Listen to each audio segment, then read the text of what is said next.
Hello friends, welcome back to my channel. আমার channel লক্ষ্যহীন দৃষ্টিকোণে তোমাদের সকলকে স্বাগত জানিয়ে আজকে ব্লগটা শুরু করছি। তোমরা সবাই কেমন আছো? আশা করি তোমরা সবাই খুব ভালো আছো, আর আমরাও খুব ভালো আছি।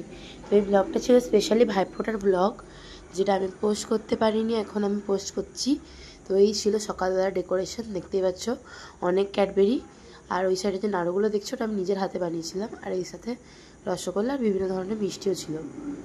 তো সেদিন আমাদের বাড়িতে রান্নার লোকও এসেছিলো, যেহেতু ভাইফোঁটার দিনে সবাই এসে একসাথেই ফোটা হয়, অনেকটা সেই সিরিয়ালের মতন। তো সবাই একসাথে খাওয়া দাওয়া করে, প্রায় 50 জনের মতন অ্যারেঞ্জমেন্ট ছিল। তার জন্য শুধু বাড়িতে করা সম্ভব নয়, যে রান্নার লোকের দরকার ছিল। যাই হোক, এখানে সব কাজগুলো হচ্ছিল।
তারপরে চলে গেলাম আমি মামা বাড়িতে। মামা বাড়ি গিয়ে সবাইকে ফোঁটা দিয়ে নিলাম।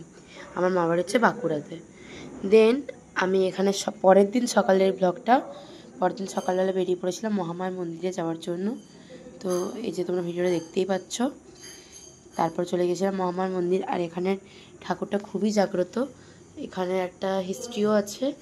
তো এখানে নাকি একজন শাখা বিক্রি করতো, তো তার কাছে মা নিজে শাখা পড়তে এসেছিল, কিন্তু তাকে শাখাটা বিক্রি করেননি।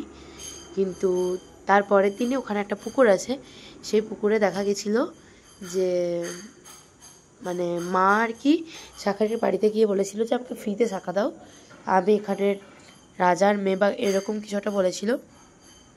তো সে দিতে চায়নি, কিন্তু পরের দিন সেখানে ওই মন্দিরে পুকুর থেকে শাখা পরে মা উঠে এসেছিলেন, ডবল দু হাতে শাখা, দুজোড়া করে আর পলা। তো এইভাবেই এখানকার একটা হিস্ট্রি তৈরি হয়েছে, যেখান থেকে পুরো মন্দিরে অবধি মায়ের একটা আলতা পরা পায়ের ছাপ চলে গেছিলো, সবাই বলে কথায়, সেটা আমি শুনেছি। আর এখানে সব দাদাদেরকে ফোঁটা দিয়ে দিচ্ছিলাম। আর আমাদের বাড়িতে রিচুয়াল আছে, পুরোপুরি যেরকম ফোঁটা হয় অরিজিনাল সেই রকমভাবে ফোঁটা দিতে হয়, তো সেটা করে নিচ্ছিলাম। সব থেকে বড় ব্যাপার কি বলতো, এই ভাইফোঁটার দিনে ইনকামটা হেভি হয়। তো যাই হোক, এখানে ফোটা সেরে পরের দিন মহামায়া মন্দির ঘুরে আমি চলে গেছিলাম বাড়ি যাওয়ার উদ্দেশ্যে। গিয়ে করে এখানে নীলু হচ্ছে কি বোম ফাটাচ্ছিল স্কাই শট, তো সেগুলো দেখছিলাম, বেশ আনন্দ পাচ্ছিলাম দেখে। আর এটা যখন ফাটছে আমার তো দারুণ লাগছিলো দেখতে। যে আর আমার মনে হয় পার্সোনালি মতামত যে স্কাই শট যদি কেউ ফাটায় তো তার সিঙ্গেল পিস নেওয়া উচিত, যেটা আরও ভালো হয়। তো এটাও ভালো ছিল। তারপর আমার একটা ইনভিটেশন ছিল, তার আগে চলে গেছিলাম হেডফোন কিনবার জন্য।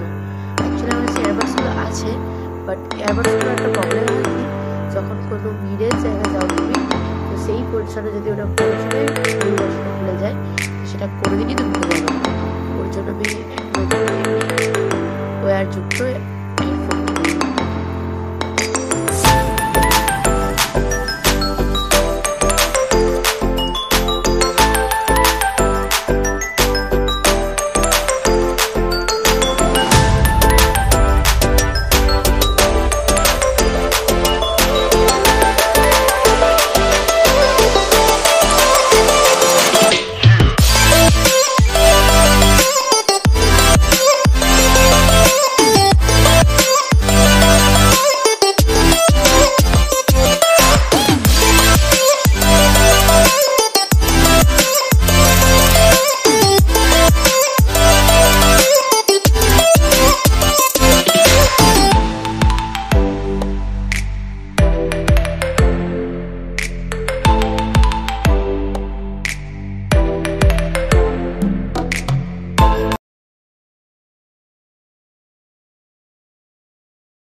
ফ্রেন্ডস, আজকে ব্লগটা আমি এখানেই শেষ করছি। আজকে যদি আমার ব্লগ থেকে তোমাদের কিছু ভালো লেগে থাকে তাহলে আমার চ্যানেলকে like, comment, share and subscribe করে আমার পাশে থাকবে। আরও এরকম নতুন নতুন ব্লগ নিয়ে খুব জলদি আসছি তোমাদের সাথে। আর ততক্ষণের জন্য ভালো থেকো, সুস্থ থেকো, টাটা।